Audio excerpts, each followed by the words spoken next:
हर हर नमः पार्वती पतये हर हर महादेव सद्गुरुस्वामिनः जय। शुक्लां भरधरं विष्णुं शशिवर्णं चतुर्भुजं प्रसन्नवदनं ध्यायेत् सर्वविघ्नोपशान्तये। वागीशाध्यास्सु मनसः सर्वार्थानामुपक्रमे यन्नत्वा कृतकृत्याः स्युः तन्नमामि गजाननम्। गुरुब्रह्मा गुरुर्विष्णु गुरुर्देवो महेश्वरः गुरुः साक्षात् परब्रह्म तस्मै श्रीगुरवे नमः। सद्गुरु महाराज की जय। நம்ம சாம்ப பரமேஸ்வர வேதபாராயணத்துடைய நம்ம சாம்ப பரமேஸ்வர வேதபாராயண சமிதியோட இந்த வருஷ பாராயணம் நாம் எங்கே தீர்மானிச்சிருக்கோம்னா திருக்கோடிக்காவல் அப்படிங்கிற ஊர். இது கும்பகோணத்துலேருந்து மயிலாடுதுறை போகிற மார்க்கத்தில் நடுப்புற இருக்குது. ரொம்பவும் பழமை வாய்ந்த கோவில், ஒரு 1000 வருஷத்துக்கு முன்னாடியிலேருந்தே இருக்குதுன்னு சொல்கிறா. ஆனால் இங்கே ரொம்ப விசாரிக்கப்பட்டால் 4 யுகங்களாக இருக்குது, ஒவ்வொரு யுகத்திலையும் ஒவ்வொரு விதமாக இருக்குது அப்படின்னு சொல்கிறா. இங்கே வேத்ரவனேஸ்வரர் அப்படின்னு இவருக்கு ஒரு பெயர், ரொம்ப பிரசித்தியான பெயர் திரிகோட்டீஸ்வரர் அப்படிங்கிறது தான் இங்கே எல்லாருக்கும் அறியப்பட்டதான ஒரு பெயர். திரிபுர சுந்தரி சமேத திரிகோட்டீஸ்வரர் அப்படிங்கிறது தான் இந்த சுவாமியோடைய பெயர். ரொம்ப அதி அற்புதமான கோவில். முதல் விஷயம், அது முதல்லையே சொல்லணும்னு எனக்கு ஆசை வந்துடுறேன். என்னென்னா, இந்த ஊரில் நிறைய சாமவேதிகள். நம்ம சாமவேத பாராயணம் பண்ண போகிறோம் அப்படின்னா எனக்கு அதுவே இங்கே சந்தோஷம் வந்து இந்த பாராயணத்தை இங்கே நடத்தணும் அப்படின்னு எனக்கு ஒரு உற்சாகம் வந்துடுத்து. தன் இனத்தை பார்த்தோன்னே ஒரு ஆசை வரா மாதிரி சாமவேதம். அப்போ இங்கே நிறைய பேர் சாமவேதிகள், பெரிய பெரிய சாமவேத வித்வான்கள்லாம் இங்கே இருந்திருக்கா. ராமநாத ஸ்ரௌதிகள்னு பேரெல்லாம் சொல்கிறா, ராமூர்த்தி ஸ்ரௌதிகள்னு சொல்கிறா. அதெல்லாம் கொஞ்சம் கேதர் பண்ணின்னு இருக்கேன். இன்னும் சரியானபடிக்கு நமக்கு தகவல் வரலை. இந்த சுவாமியோடைய திருத்தலத்தை பற்றி சொல்லணும்னா, இங்கே 30 முக்கோடி தேவர்களும் 33 கோடி தேவதைகளும் இங்கே வந்து பூஜித்ததாக இந்த கோவிலுடைய வரலாறு. அவளுக்கெல்லாம் அனுகிரகம் பண்ணுறதுக்காகவும் சாப விமோசனத்துக்காகவும் இங்கே நந்தி என்ன பண்ணுறதுன்னா, தன் கொம்பால் ஒரு குளம் உண்டாக்கியிருக்கு. ஸ்ருங்கோத்பவ தீர்த்தம், அதாவது தன் கொம்புனால அந்த குளத்தை உண்டாக்குறது. அங்கே இந்த 30 முக்கோடி தேவர்களும் ஸ்நானம் பண்ணி இந்த கோவிலை பூஜித்ததாக இந்த கோவிலுடைய வரலாறு சொல்கிறது. அதே போல் திருநாவுக்கரசர், திருஞான சம்பந்தர் இவெல்லாம் இங்கே பாடல் பெற்ற ஸ்தலங்கிறதையும் குறிப்பிடுறா. இந்த ஊரில் 2 விசேஷம் என்ன அப்படின்னா, எல்லா ஊர்லேயும் ஒரு அக்ரஹாரம் இருக்குது, ஒரு சிவன் கோவில் இருக்குது. ஒரு அக்ரஹாரமாக ஃபார்ம் ஆகுதுன்னா 3 விஷயம் கம்பல்சரியாக இருக்கும். ஒன்று, சிவன் கோவில் எல்லாருக்கும் தெரியப்பட்டது. அந்த சிவன் கோவில்லேருந்து நிருருத்தி திக்பாகத்தில் பார்த்தா பெருமாள் கோவில் இருக்கும், குளம் இருக்கும். இந்த கிழக்க குளம் இருக்கும்.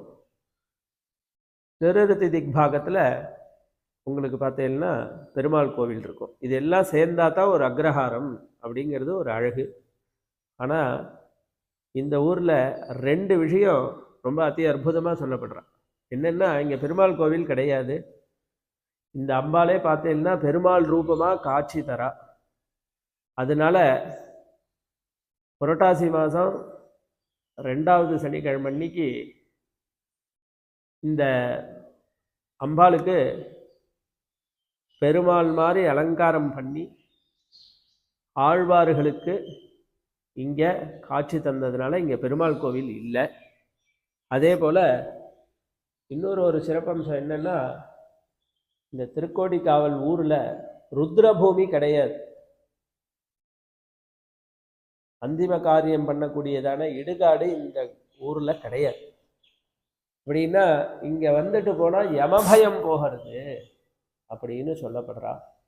இப்படி ஏற்பட்டதான ஏகப்பட்டதான அவரை பற்றி கதைகளும் அவ்வளோ சுவாரஸ்யமாகவும் இருக்குது. இன்னொன்று, எல்லா இடத்துலையும் சனீஸ்வரன் இருப்பார். சில கோவில்கள் எல்லாம் நவகிரகம் இருக்கும், சனீஸ்வரன் இருப்பார். ஆனால் இந்த இடத்துல பால சனீஸ்வரனாக இருக்கார், குழந்தை வடிவமாக இருக்கார். அதுக்கும் ஒரு கதை சொல்கிறா.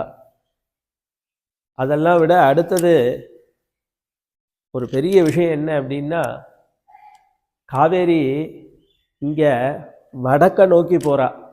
உத்தரவாகினின்னு பேர். நார்த்தில் தான் இப்படி இருப்பா. காசியில் அவளுக்கு உத்தரவாகினின்னு பேர். வடக்க நோக்கி போவா. இங்கே தமிழ்நாட்டில் 2 இடத்துல போகிறது, அதில் இது ஒரு இடம். அதனால் ரொம்ப விசேஷமாக சொல்லப்பட்டிருக்கு. சுற்றி நிறையா சாமவேதிகளாக இருக்கா. அதனால் இந்த கோவில் நமக்கு கிடைச்சது மிகப்பெரிய பாக்கியம். நாங்கள் எதிர்பார்க்கவே இல்லை. வேறு எங்கெங்கேயோலாம் போய் பார்த்து அது கடைசியில் இந்த கோவிலில் கொண்டு வந்து விட்டு, இங்கே இருக்கிற குருக்கள் மாமாவும் கணேசன் மாமான்னு ஒருத்தர், அவரும் சாமவேதி, சென்னையில் இருக்கார், வலசரவாக்கத்தில். அவர் உடனே நம்மளை பார்த்து என்னத்துக்காக வந்திருக்கேள், என்ன ஏதுன்னு கேட்டு உடனே இந்த இடத்த வாங்கி கொடுத்து நமக்கு ரொம்ப சௌகரியமாக நமக்கு இந்த இடத்த அவர் பண்ணி கொடுத்துருக்கார். அதே போல் இந்த கோவிலில் இன்னொருடைய சிறப்பம்சம் என்ன அப்படின்னா, பாஸ்கரராயர் லலிதா சஹஸ்ரநாம பாஷ்யம் எழுதினவர் இந்த கோவிலில் தான் எழுதப்பட்டது அப்படின்னு சொல்கிறா. பெரியவாளுக்கு இந்த கோவில் ரொம்ப பிடிச்சதாகவும் சிலருடைய கருத்தாக இருக்குது.